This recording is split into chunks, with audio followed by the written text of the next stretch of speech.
உலக கோப்பையை வென்ற இரு முன்னாள் கேப்டன்களின் கடைசி காலம் மிக மோசமாக இருக்க போது. அவர்களில் ஒருவர் பாகிஸ்தான் கிரிக்கெட் அணியின் முன்னாள் கேப்டன் இம்ரான் கான். இவர் சிறையில் அடைக்கப்பட்டுள்ள நிலையில தான் இலங்கை கிரிக்கெட் அணியின் முன்னாள் கேப்டன் ரணதுங்காவை ஊழல் வழக்குல கைது செய்ய இலங்கை அரசு முயன்றிட்டு இருக்கு. 1996ஆம் ஆண்டு உலகக்கோப்பை கிரிக்கெட் தொடர் அதுவரை கத்துக்குட்டியான அணியாக கருதப்பட்ட இலங்கை அணி விஸ்வரூபம் எடுத்திருந்துச்சு. இந்த மாற்றத்திற்கு வித்திட்டவர் அப்போதைய அணி கேப்டன் அர்ஜுனா ரணதுங்கா தான். தொடக்க ஆட்டக்காரர்களான ஜெயசூர்யா, கழுவிதரனா ஆகியோரை களம் இறக்கி அதிரடியாக ஆட வைத்தவர் இவர்தான். கேப்டன் கொடுத்த தைரியத்தால் தான் ஜெயசூர்யாவும் கழுவிதர்னாவும் அவுட் ஆகுவதை பற்றி கவலைப்படாமல் முதல் ஓவரிலேயே சிக்ஸர், பவுண்டரிகளை அடிக்க தொடங்கியிருந்தார்கள். ஏனென்றால் அடுத்து களம் இறங்கும் குரு சிங்காவும் அரவிந்த் டி சில்வாவும் எப்படியும் இன்னிங்ஸை கட்டமைத்து விடுவார்கள் என்ற நம்பிக்கை ரணதுங்காவுக்கு அதிகமாகவே இருந்திருந்துச்சு. எதிரணி பந்து வீச்சாளர்கள் கதறும் அளவுக்கு இந்த ஓப்பனிங் ஜோடி பந்தை நாலாபுரமும் துவம்சம் செய்திருந்தார்கள். அப்படி 1996 உலக கோப்பை தொடர்ல இறுதி ஆட்டத்துல ஆஸ்திரேலியாவை வீழ்த்தி இலங்கை அணி கோப்பையையும் கைப்பற்றி இருந்துச்சு. வெற்றிக்கான ரன்களை அடித்ததும் ரணதுங்கா தான். இலங்கை அணி முதல் முறையாக உலக கோப்பையை கையில் ஏந்தியது. தோனிக்கு முன்னதாக மிஸ்டர் கேப்டன் கூல் என்று அர்ஜுனா ரணதுங்காவையும் தாராளமாக சொல்லலாம். எந்த விஷயத்திற்கும் அலட்டி கொள்ள மாட்டார். துணிந்து முடிவுகளை எடுக்கக்கூடியவர்தான் அவர். 2000 ஆண்டு கிரிக்கெட்லிருந்து அவர் ஓய்வும் பெற்றிருந்தார். விளையாடிய காலகட்டத்துல அர்ஜுனா ரணதுங்கா என்றதும் குள்ளமான உடல்வாக உள்ள உருவம்தான் நினைவுக்கு வரும். ஆனா சமீபத்துல ஜெயசூர்யா பகிர்ந்த புகைப்படத்தை கண்டதுமே பலரும் ஆச்சரியம் அடைஞ்சிருந்தாங்க. இந்த புகைப்படத்துல அர்ஜுனா ரணதுங்கா உடல் மெலிந்தும் காணப்பட்டிருந்தாரு. இந்த புகைப்படம் சமீபத்துல கொழும்பில் நடந்த தமிழ் யூனியன் அமைப்பின் 125வது ஆண்டு விழாவில் எடுக்கப்பட்டிருந்துச்சு.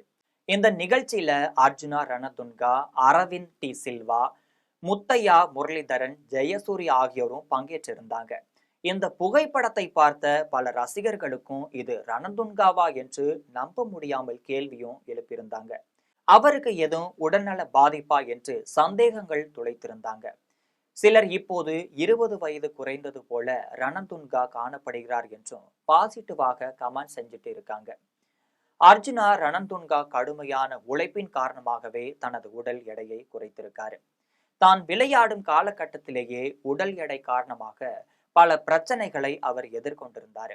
அப்போது பெயின் கில்லர் ஊசிகளை போட்டுக்கொண்டு விளையாடியதாகவும் பேட்டிகள்ல அவரே சொன்னதும் உண்டு. தற்போது 61 வயதான ரணதுங்கா 2024ஆம் ஆண்டில் பேரியார்டிக் அறுவை சிகிச்சையும் செய்திருந்தார். இதற்கு பிறகுதான் ரணதுங்கா ஆரோக்கியமான வாழ்க்கை முறையை பராமரித்தும் வந்துட்டு இருக்காரு. அதன் விளைவாக தான் ஸ்லிம் பாயாக மாறி இருக்காரு. இது அர்ஜுனா ரணதுங்காவின் கிரிக்கெட் முகம். ஆனால் இவருக்கு இன்னொரு முகம் இருக்கிறது. அர்ஜுனா ரணதுங்கா கிரிக்கெட்டர் மட்டுமல்ல, அரசியல்வாதியும் கூட. கிரிக்கெட்டிலிருந்து ஓய்வு பெற்ற பிறகு அரசியலில் ஈடுபட்டிருந்தார். 2017ஆம் ஆண்டுல அந்த நாட்டின் பெட்ரோலியத்துறை அமைச்சராகவும் பதவியில இருந்திருக்காரு. இந்த சமயத்துல தான் இலங்கை பெட்ரோலிய நிறுவனத்தின் தலைவராக ரணதுங்காவின் சகோதரர் தமிமிக் ரணதுங்கா இருந்திருக்காரு. இவரும் சேர்ந்து ஊழல்ல ஈடுபட்டதாக குற்றச்சாட்டு எழுந்திருந்துச்சு. பெட்ரோலிய பொருட்களை வாங்க கான்ட்ராக்டர்களுக்கு ஒதுக்கிய விவகாரத்துல லஞ்சம் வாங்கியதாக சொல்லப்பட்டிருந்துச்சு. இதனால இலங்கை அரசிற்கு 80 கோடி ரூபாய் வரை இழப்பு ஏற்பட்டதாகவும் கூறப்படுது. இந்த விவகாரத்துல முதல் குற்றவாளியாக தம்மிக்க ரணதுங்காவையும், இரண்டாவது குற்றவாளியாக அர்ஜுனா ரணதுங்காவும் சேர்க்கப்பட்டிருக்காங்க. இதை அடுத்துதான் நேற்று தம்மிக்க ரணதுங்கா கைது செய்யப்பட்டு பிணையில வெளியே வந்திருக்காரு. தம்மிக்க ரணதுங்கா இலங்கை, பிரிட்டன் ஆகிய இரு நாடுகளின் குடியுரிமை பெற்றவராகவும் இருந்திருக்காரு.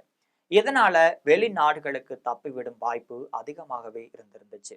இதை அடுத்துதான் அவர் வெளிநாடு செல்வதற்கு நீதிமன்றமும் தடை விதிச்சிருந்துச்சு. அர்ஜுனா ரணதுங்கா வெளிநாட்டில் இருப்பதால இன்னும் கைது செய்யப்படாமையே இருந்துட்டு இருக்காரு.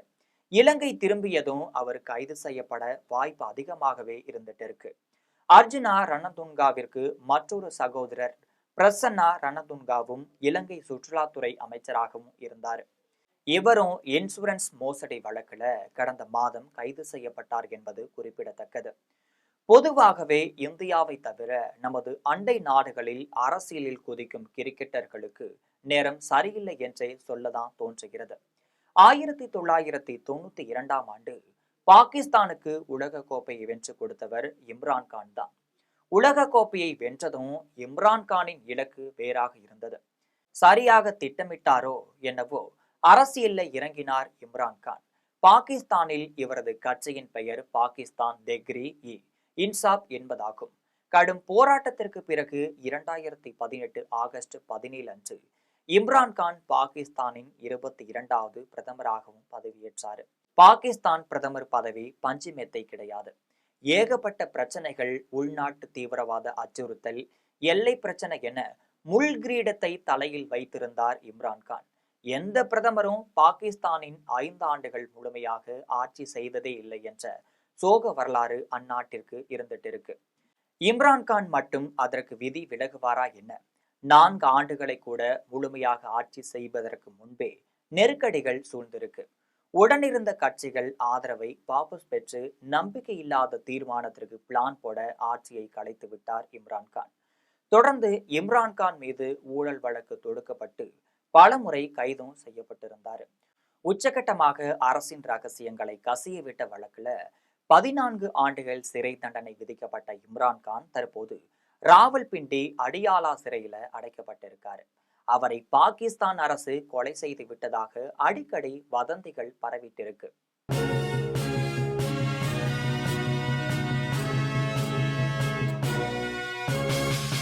உடனுக்குடன் அப்டேட் தெரிந்து கொள்ள ஜெம் டிவி தமிழ் ஆப்பை இன்ஸ்டால் செய்யவும்.